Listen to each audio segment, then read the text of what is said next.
All right, let's get right into it. Have you ever noticed how the most massive, systemic problems in a company are almost never hidden behind some super secure encrypted firewall? They aren't guarded by armed security or kept in a literal vault.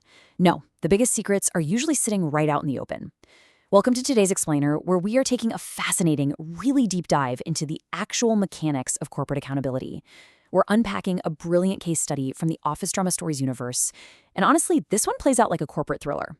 We're going to look at how a massive executive cover-up was completely concealed inside an incredibly mundane, totally everyday corporate document. Seriously, we are going to break down exactly how a random policy exception, one that had absolutely no named owner and zero named sponsors, somehow magically managed to protect the most powerful people in an entire organization. So get ready, we are going to learn how to spot the invisible, boring traps hidden inside modern office governments. To really wrap our heads around how something like this happens, we have to start with a core realization from strategy lead Maya Carter. She said, "The dangerous documents never look dangerous first." I really want you to let that sink in for a second. Think about your own workplace. True threats to transparency and accountability, they don't announce themselves. They don't storm into your morning stand-up meeting yelling and waving red flags. Not at all. Instead, they disguise themselves as standard operating procedure. You see, after a company goes through some major transparency initiative, like establishing a public memory wall or a memory charter to legally protect the truth, the bad actors inside the company don't just throw up their hands and give up. No way. They adapt. They learn. They figure out that the absolute best way to bypass a newly established record-first culture is to create documents that look so incredibly boring, so thoroughly administrative, that literally no one would ever think to question them. Okay, let's dive straight into part one, the boring threat. So how exactly does an organization slide right back into its old, toxic habits while successfully pretending that everything's just fine? Well, it almost always starts with the illusion of a fresh start. Management comes in, and the leadership team starts throwing around soft, reassuring language. You know the words, things like alignment, healing, business continuity, and my personal favorite, culture reset. The slide presentations are beautiful and clean, the meetings are super polite, and everyone is told, hey, it's time to move forward. But beneath all that highly polished corporate noise, the exact same old habits of delay, optics management, and executive control are quietly creeping right back into the workflow. And how do they do it? Through administrative loopholes, specifically things like general transition relief. Now say that out loud. General transition relief. It sounds like standard harmless corporate jargon, doesn't it? Completely snooze-inducing. But its true nature is something else entirely. It is a policy exception that functions with absolutely no named owner and no named sponsor. It's a ghost. And this object was brilliantly designed to be a ghost. It looks so administrative, so incredibly small and insignificant, that any normal employee who's just trying to scan through a massive compliance document would skip right over it to get to the end. But think about the massive governance gap here. It's a black hole. In any corporate structure, a rule that has no owner usually exists for one reason and one reason only, to protect someone very specific without ever forcing them to actually put their name on the line. Which brings us to part two, reading the fine print. So this brings us to the investigation phase. Because look, if a company is truly committed to accountability, true reform is never proven by hanging a shiny new policy poster in the break room. It is tested by the very first ordinary, boring object that nobody in leadership actually wants to explain. And our audit team in this case, Maya, Sofia, Aisha, and the rest of the crew, they decide right off the bat that they aren't going to be blinded by all this polished corporate theater. They are going to look right past all the fresh start rhetoric and dig straight into the tiny fine print that literally everyone else is ignoring. And this is where Sofia Lane steps into the picture. Sofia is an operations coordinator, and she has a massive, massive advantage in this situation. Do you want to know what her superpower is? She is relatively new. She hasn't been there long enough to be trained by the toxic corporate culture. She hasn't yet learned which questions are considered inconvenient or rocking the boat. She still genuinely believes that rules are meant to be read, understood, and followed. So what does she do? She actually inspects the skipped details. She dives into the metadata. She looks at the routing notes, the tiny footnotes, and she asks three devastatingly simple questions. Who changed it? When did it change? And who approved it? Now, in a normal functioning system, these are just basic everyday inquiries. But in a system specifically designed to hide executive actions, asking these three questions is practically revolutionary. IT audit specialist Jordan Price sums this up perfectly. He says, boring is where people hide expensive things. Man, that is just so incredibly true. Jordan understands that real-life executives don't use flashy, cinematic, Hollywood-style hacks to cover their tracks. They don't use self-destructing messages or secret code words. They use boring paperwork. They use mind-numbing policy exceptions. They use endless looping routing trails that make your eyes glaze over. If you want to find the most expensive, most legally damaging secrets inside a massive company, you don't go looking for the dramatic shouting arguments in the boardroom. You look for the quiet, dull, gray, administrative carve-outs that are literally designed to put people to sleep. That is where the bodies are buried. Moving right along to part 3, building the proof map. So, the million-dollar question, how do you actually catch them? Well, you build a proof map. And what's absolutely crucial to take away here is how Maya Carter operates. She relies entirely on systems, completely removing opinions from the equation. When you are dealing with toxic office politics, opinions are dangerous. Opinions can be debated. Your feelings about a situation can be easily dismissed by management as you just overreacting or not being a team player. But a well-ordered system of records, that cannot be denied. Maya knows for a fact that she doesn't need to chase people down in the hallways and demand loud, dramatic confessions. She doesn't need a smoking gun email where an executive says, "I am doing a crime." She just needs to follow the digital footprints they inevitably left behind. Let's walk through Maya's evidence map because, honestly, this is a masterclass in auditing. Step 1, the object. You have to identify the exact policy exception you're questioning. In this specific case, that boring general transition relief. Step 2, the owner, or, crucially here, the total lack of one. Step 3, the timestamp. When exactly down to the minute was this exception quietly slipped into the system?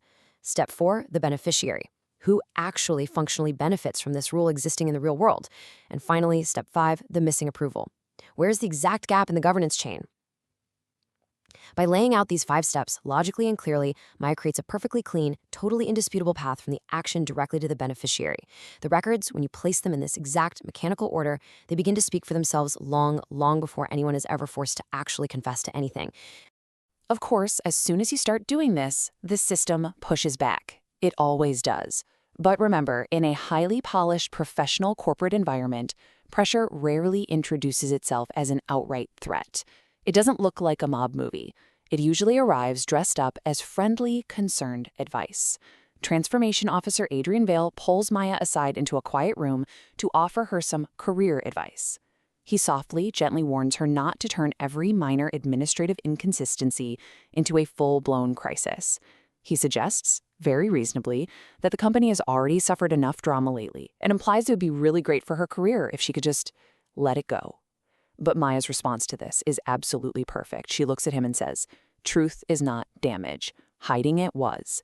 Boom. She completely refuses to let him reframe her factual, methodical investigation as an emotional overreaction. She holds the line. And this exchange brilliantly illustrates exactly why relying on hard, raw data is so incredibly important. Because right after that, Jordan steps in to translate the raw system logs for the group. Notice that Jordan doesn't bring suspicion to the table, he brings sequence.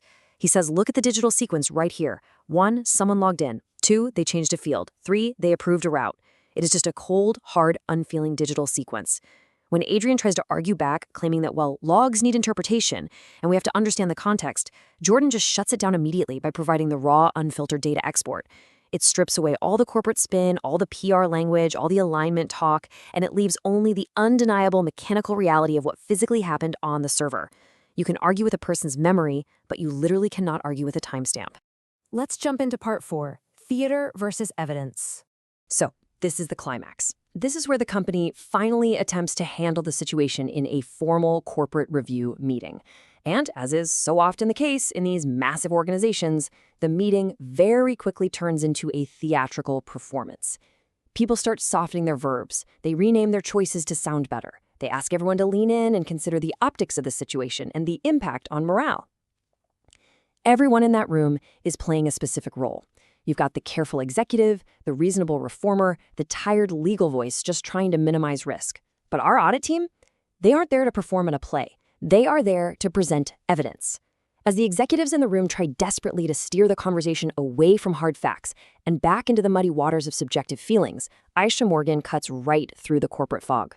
She stops the meeting and asks one room-shrinking question. Who benefits if this stays classified as harmless? I want you to just let that hang in the air for a second. Imagine the silence in that room. It is a brilliant, totally devastating tactical move. It instantly forces the executives out of their comfortable jargon-filled hiding places of procedure and alignment, and it demands that they acknowledge the actual real-world human beneficiary of this supposedly anonymous policy. And the answer to Aisha's question is exactly where the entire official corporate narrative completely collapses in on itself. See, the official explanation, which was heavily pushed by legal operations, claimed that naming a sponsor for this specific policy exception would create an unnecessary personal exposure risk. Oh, it sounds so protective, doesn't it? So reasonable and legally sound. But then Nina Ross, the executive assistant who inherently understands that background work always leaves foreground records, she brings the absolute hammer down. She reveals the system reality. Nina discovered that this specific, totally boring general transition relief exception, it only ever actually activates in the system when executive access to audit evidence is being questioned. Let me repeat that. The exception wasn't there for transition relief at all. It had nothing to do with business continuity. It was literally a built-in digital trapdoor, specifically designed to hide the tracks of executives when they were actively snooping through audit evidence that they weren't supposed to see. In an instant, the official, soft protective language is completely destroyed by the raw, undeniable reality of the system. Finally, Part 5. Repairing the system.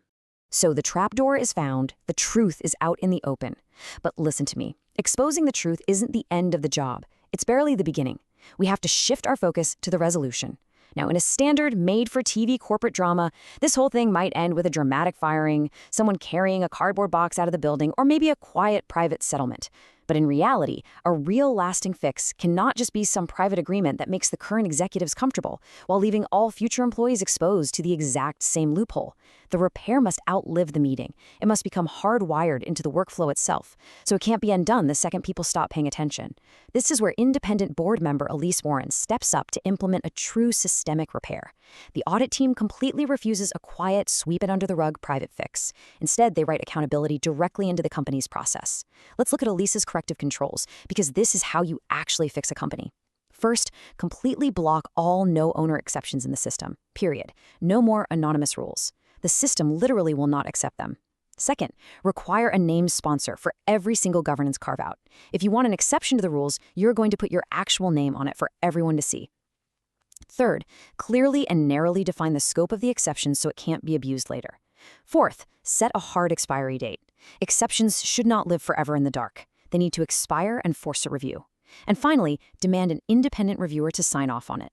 By implementing these specific, hard-coded controls, they ensure that the process itself will always leave footprints.